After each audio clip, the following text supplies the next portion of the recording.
ini. Hmm. Baik, kita lanjutkan ya. Tadi sayang soalnya kalau nggak direkam ya.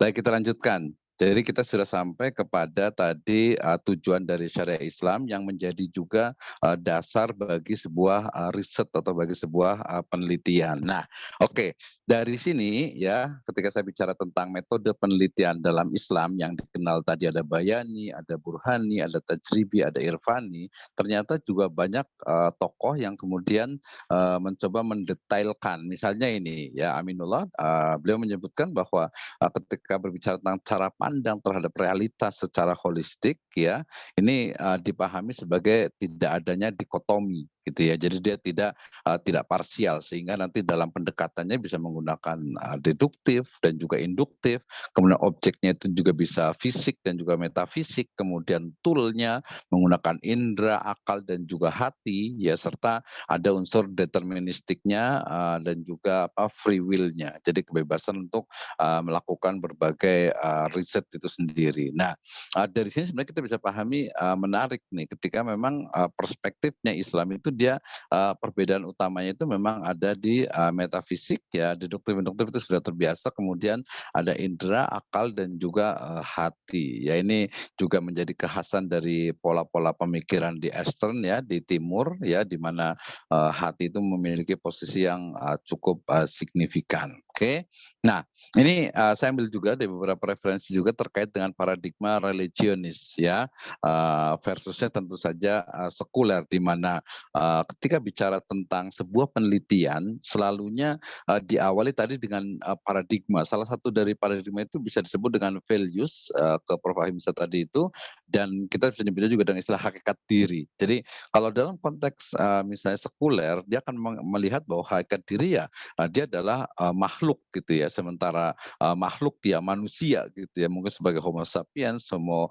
economicus dan sebagainya. Tapi kalau dalam konteksnya religionis gitu ya, religionis itu dia bahwa hakikat diri itu adalah hamba ya, hamba daripada Allah Subhanahu wa taala. Dari sini sudah berbeda. Nah, karena seorang religionis ini dia melihat ya paradigmanya adalah paradigma religionis itu, maka kemudian perspektif ya world view-nya dia akan berbeda. Kenapa? Karena dia adalah meyakini dia adalah seorang hamba, maka kemudian cara pandangnya pun berbeda, melihat sebuah fenomena, melihat sebuah realita, melihat sebuah teks dan lain sebagainya. Dan ini bisa terwakili dari world view dia terhadap sebuah ontologinya, dari sisi ontologinya, epistemologinya, kemudian juga metodologinya sampai kepada aksiologinya. Nah, di sini kemudian muncullah ilmu yang bermanfaat, al ilmu yuntafa'u bih, yang kita sudah bahas kemarin di pertemuan yang di awal ya. Jadi bagaimana redefinisi dari iman ya, ilmu yang bermanfaat itu menjadi hal yang memang yaitu menjadi tujuan utama gitu ya, bermanfaat dalam arti pengembangan secara teoritis ataupun juga secara praktis. Nah, ini perbedaannya di sini. Nah, berarti ini ada Pak Dodi juga nih kemarin sempat diskusi tentang paradigma Islam ya, ketika kita melihat Quranic worldview gitu ya. Jadi ini mungkin lebih spesifik bagaimana melihat dunia ya dengan segala isinya itu dengan perspektif Al-Qur'an, yaitu Quranic worldview ya. Ini teorinya saya ambil juga dari beberapa referensi itu ya, terkait dengan firman Allah Subhanahu wa taala, a'udzubillahi minasyaitonirrajim, bismillahirrahmanirrahim. Iqra bismi rabbikal ladzi khalaq. Bacalah, ada kata-kata ikro ya, dengan menyebut nama Robmu yang menciptakan. Di situ ada baca. Berarti kata-kata baca itu kan dalam beberapa riwayat itu menyebutkan sebenarnya ittabi ya, ikuti ya. Jadi bukan hanya membaca teks tapi juga membaca alam semesta dan mengikuti apa yang dibacakan seperti imla gitulah ya. Jadi seseorang membaca kemudian kita mengikuti. Jadi pada masa itu Nabi SAW itu Jibril alaihissalam mengucapkan gitu ya, kemudian Nabi SAW itu mengikuti Iqra bismi rabbikal ladzi khalaq ya. Nah, ini di kata-kata Iqra-nya yang saya kasih warna merah. Nah, kemudian firman Allah Subhanahu wa taala juga dalam Al-Baqarah ayat kedua, dzalikal kitabul la raiba fi hudalil muttaqin. Di situ ada kita Al-Qur'an tidak ada keraguan padanya ya. Kata-kata fihi ya ini fihi itu berarti kan dia di dalam Al-Qur'an. Berarti topiknya adalah tekstual ya. Ketika awalnya di Al-Alaq ini dia berbicara tentang nama Allah Subhanahu wa taala, kemudian juga nanti bismi rabbikal ladzi khalaq khalaqal insana min alaq gitu ya dengan alam semestanya.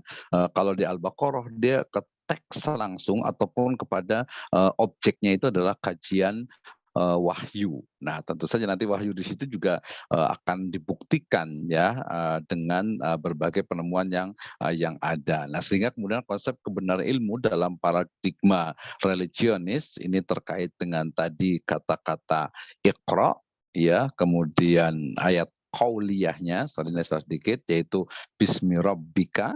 Ya, Robbika sendiri adalah sebagai puncak kebenaran, ya, puncak pemilik, pengatur, penguasa dari ilmu pengetahuan. Alladzi khalaq ini adalah ayat kauniyahnya. Jadi, nah antara ayat-ayat kauliyah dengan ayat-ayat kauniyah ini dia pasti mestinya itu coherence ya, dia saling berhubungan, memiliki korelasi gitu, bahkan sampai 100% gitu ya. Nah di sini ini ya sebagai manusia hamba di sini justru peneliti itu dia harus bisa mengoptimalkan panca inderanya tentu saja gitu ya, kemudian juga akalnya dan juga hatinya. Ini konsep kebenaran ini. Nah kemudian kalau langkahnya ya ini menggunakan paradigma religionis itu, jadi peneliti tadi dengan kemampuannya dengan panca inderanya, berarti ketika dia menggunakan eksperimen ataupun tajribi ya dengan akalnya, misalnya dengan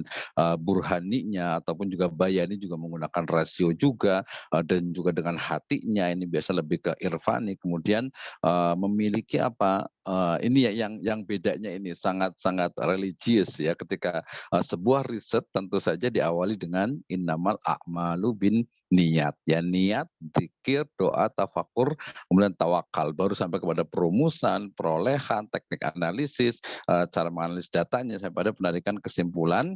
Nah di situ ditemukan tuh antara ayat-ayat kauniyah kalau dia empirik berarti ya, dengan ayat-ayat kauliyah yang normatif, yang kemudian di situ ada nilai transendentalnya yaitu kebenaran datang dari Allah Subhanahu wa taala. Nah, berarti kalau kita bicara tentang rancang bangun dari penelitian ataupun paradigma Islam, berarti kita mulai dari ya tauhid sebagai intisari dari kajian atau intisari dari ajaran Islam. Kemudian di sana ada ilmu kauliyah ya.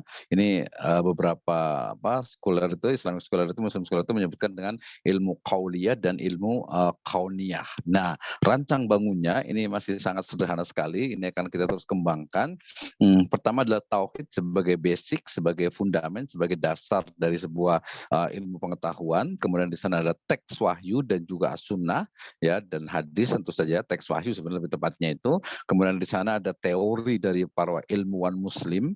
Ya sebenarnya di sini juga yang non muslim kita masukkan ke dalam realitas alamiah dan juga realitas ilmiah yang tujuan utamanya, payung besarnya itu adalah maslahah dunia dan akhirat. Nah, secara praktis kita bisa gunakan Islamisasi ini, polanya itu adalah inserting ya, memasukkan. Jadi kalau di latar belakang ya ada kutipan, ini ada beberapa orang yang beberapa kampus biasanya itu tidak suka nih, apalagi kadang Al-Qur'annya biar nggak terlalu besar gitu, biasanya juga diterjemahan dan diletakkan di footnote misalnya gitu ya. Tapi sebagai sebuah langkah ya di situ harus ada mengutip Al-Qur'an, hadis yang relevan ataupun juga pendapat para ulama ini di latar belakang, di bab pendahuluan. Kemudian di landasan teori ini juga sudah selayaknya menggunakan konsep Islam, ya Islamic values, kemudian juga amanah, ada unsur kemaslahatan, kejujuran, keseimbangan, keadilan, dan yang lainnya. Ini terkait dengan kutipan-kutipan, terutama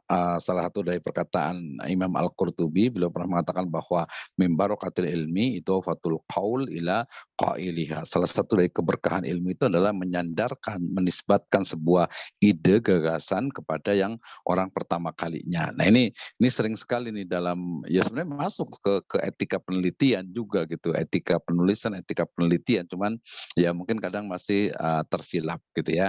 Nah, dalam menganalisis data juga, ini juga tidak hanya menggunakan panca indera, tidak hanya menggunakan software saja, rasio, logik ataupun akal, tapi juga, menggunakan, iman tentu saja. Nah, ini yang kita butuhkan, rancang bangunnya itu lebih detail lagi. Nah, pada kesimpulan juga jangan lupa, jadi hasil dari analisis yang bersumber dari bukti-bukti empiris itu dia dikonfirmasi ke dalam sumber Islam yaitu, Al-Quran dan As-Sunnah. Nah, sehingga kemudian, dalam rancang bangun metode penelitian berbasis paradigma Islam ini, kita akan bisa mengembangkan secara, kontinu, secara berkesinambungan terus-menerus untuk mencari sebuah konsep yang lebih detail, konsep yang lebih, mungkin, mendekati kesempurnaan gitu ya, yang lebih real lagi sesuai dengan apa, fakta yang ada dan sesuai dengan perkembangan dari, ilmu pengetahuan yang ada. Ini kan baru 3 tiang, ini bisa jadi nanti akan ada, 5